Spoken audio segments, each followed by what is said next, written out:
Hey there, everybody. Mr. Campbell here. It is winter in Michigan, and as you can see, I've got my winter hat, and I'm coming to you from my wood stove. I thought it would be a nice opportunity to have a little heart to heart, a little fireside chat. I've accomplished a lot of different things in my life. I finished Ave Maria's 4-year program in 3 years and got a magna cum laude. I was the first student ever at Ave Maria to submit a thesis for history, which later became my book, Power from On High. I was elected mayor of my hometown of Howell, Michigan in 2011 at age 31, becoming the youngest mayor ever in the history of my city, served 2 terms. I ran for state legislature. I was privileged to teach for 10 years at my local Catholic co-op, St. Augustine in Ann Arbor, Michigan, under Dr. Henry Russell, who is a brilliant professor of literature.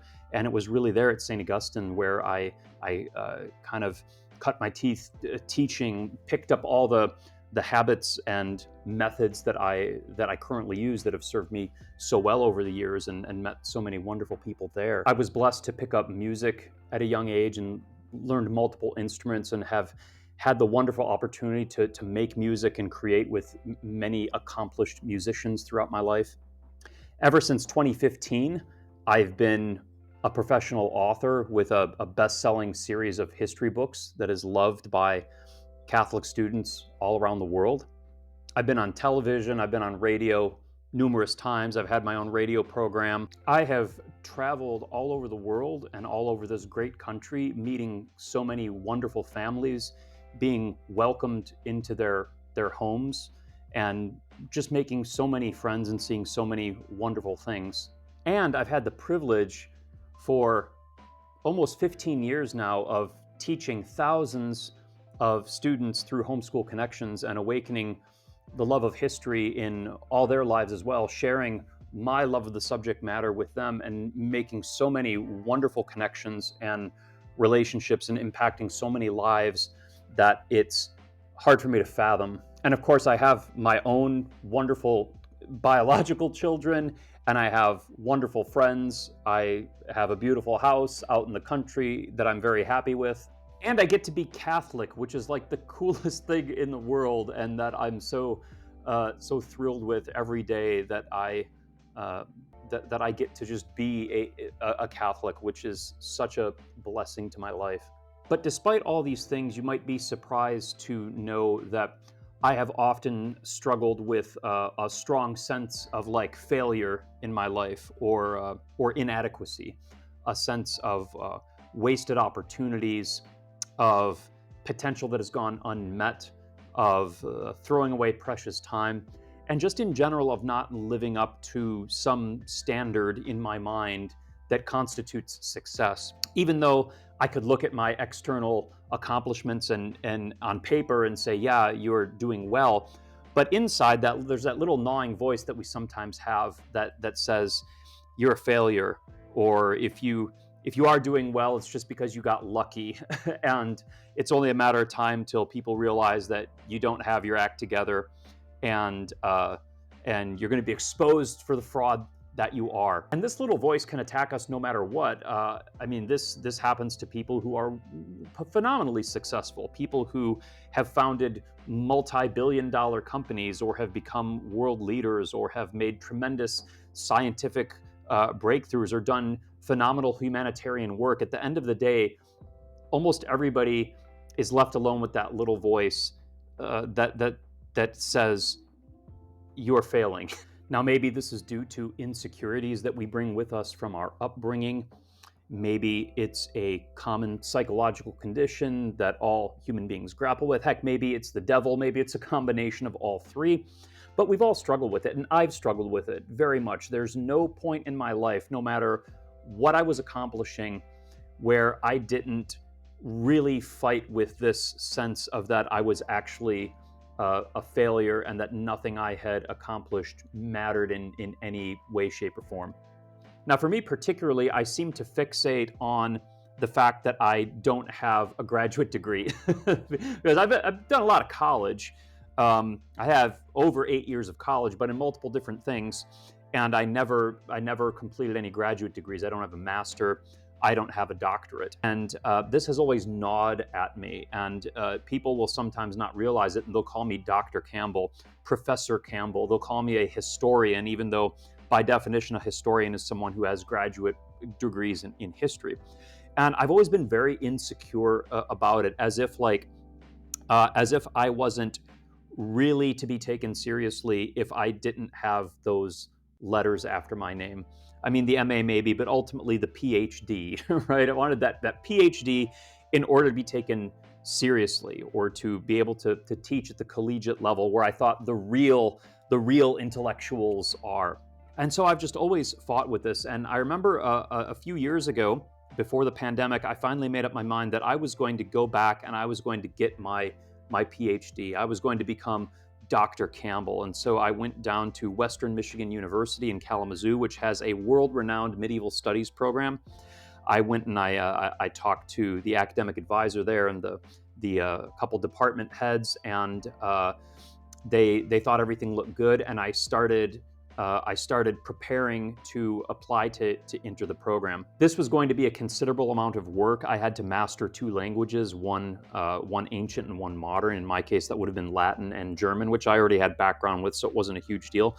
But then I also had to study to take the GRE exam in order to qualify. Now, if you're not familiar with the GRE, it stands for Graduate Record Exam, and this is kind of a general aptitude test that anyone who wants to pursue graduate studies needs to complete. So if you're going for that master's degree, that PhD, you have to complete the GRE in order to be accepted into a program. So I promptly ordered the GRE study materials, and I still have them right here. You can see how thick they are. And I got to work. So I was doing my full-time job teaching and writing, and then in the evenings, I would go up to the local restaurant and I would get a big table and I would spread these books out and these papers, and I would start plowing through this stuff in preparation. So we have the guide to the general test, and then the verbal reasoning, which is like your writing and your reading comprehension, and then a quantitative reasoning, the math portion. Oh boy, right? And so I just devoted a lot of time to this because I wanted to be Dr. Campbell. I thought that this would fill that little hole of insecurity in my psyche about my credentials. And I thought it would open doors professionally, that now I could publish academic papers that other intelligent people would discuss, that I could teach at prestigious universities and just be admitted to the upper echelon of the elite of academia. And so I was studying for the better part of a year. I was saving money because I was going to have to cut back how much I was working, and I was just putting a lot into it. And then something changed. I went to a Ave Maria College reunion in 2018, and I ran in with my old history professor, Dr. Christopher Biting, who was one of my great mentors in my intellectual formation as a history guy. If any of you out there, any students, have ever enjoyed my history teaching, you owe a debt to Dr. Christopher Biting. He is like, if I'm your historical father, he's like your historical grandfather, because I picked up so much from his vibe. But at any rate, I ran into Dr. Biting, and what are you doing these days? And I told him I said, I'm really loving teaching for high schoolers and middle schoolers, writing these books for young people, but I really want to break into the college level. And he was like, why would you want to do that? And I was kind of taken aback, because I just had it in my mind that that was the next step up. And he was just kind of like, why would you do that? And I was like, what do you mean? And he's like, you got it made. He's like, talking to high schoolers and middle schoolers is like the best.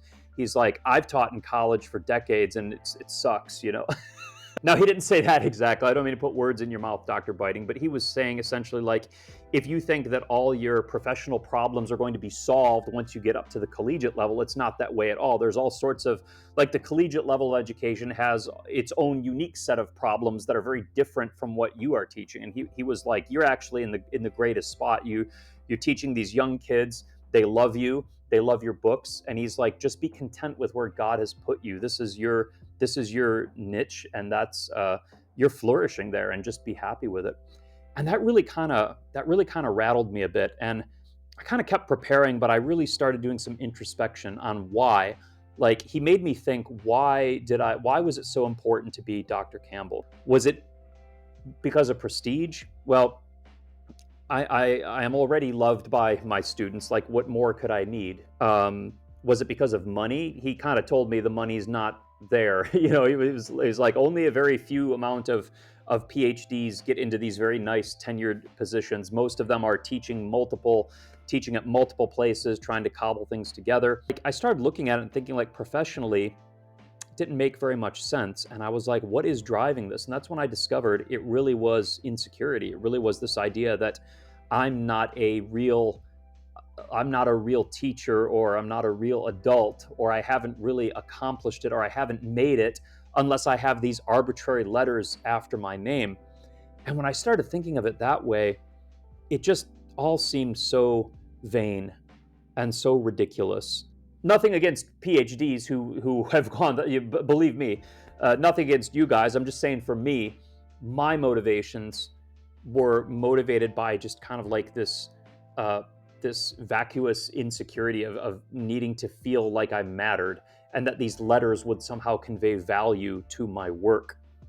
And once I viewed it that way, I realized there's no point in doing this. Why am I going to spend another 8 years of my life doing this, and who knows how much money and time and all that? I can just flourish where I'm at. And then the pandemic came, and I couldn't go to school anyways, so problem solved, I guess. And also, I met a bunch of PhDs who were like, yeah, dude, I'm broke. And that made me rethink things as well. So at any rate, in 2021, I decided to devote myself just full time to my students, to my HSC students, and to my writing. And that's what I've been doing. I've been writing full time. I've been just teaching. It is my whole life. And when I'm not writing or teaching, you guys who follow me know I'm traveling around. I'm meeting families, homeschooling families from around the country. I'm expanding my horizons. I'm doing different things, just living life to the fullest, flourishing where I am planted. So first of all, I want to thank Dr. Biting for that advice. And secondly, to commemorate the fact that I finally learned to flourish and grow where I'm planted today, we are going to burn my GRE materials in this wood stove. Fire! Fire! Fire! Fire!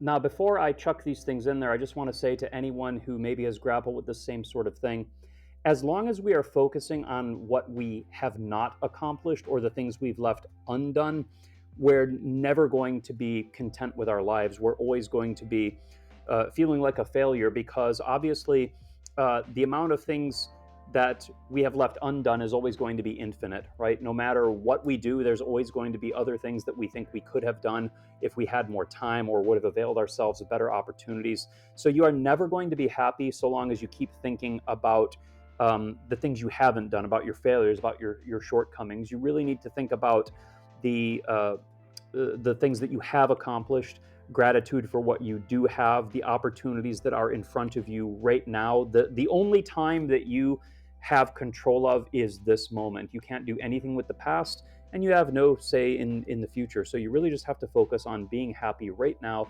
and on being content. So that's the lesson I've learned. And today I'm going to put a definitive end to this insecurity by burning my GRE books. So I'm going to chuck these in here, and then I'm going to crank up the lo-fi, and we're going to watch these things burn. Cast it into the fire!